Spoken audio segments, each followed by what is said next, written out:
Hey guys, it's Alicia with WTI. Do you have some metal projects going on that have a little bit of a rust issue? Well, I want to show you the most amazing product that is going to help take care of that. This is Corroseal.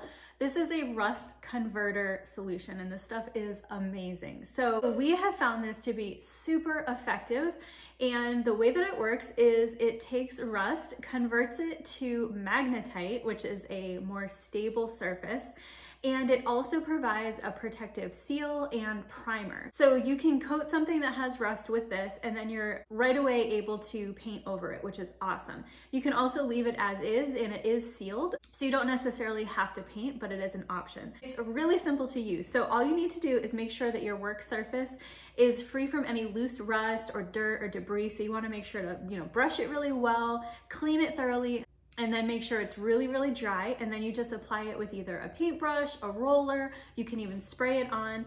And it is amazing that within minutes, you're able to see the conversion. So it's really cool. So we have a couple of samples here of a before and after, and then also a time lapse of 10 minutes after applying the solution, and you can already see a difference. So you do want to wait about 24 hours for it to fully cure before you take your next step with whatever you're going to be doing. But it really is an incredible process. So if you're looking to restore a metal surface and to also prevent further rust and corrosion on metal equipment, whether it's automotive, marine, just anything really you can use this on, then this is an amazing product. We're super, super pleased with the results, and that's my point of view.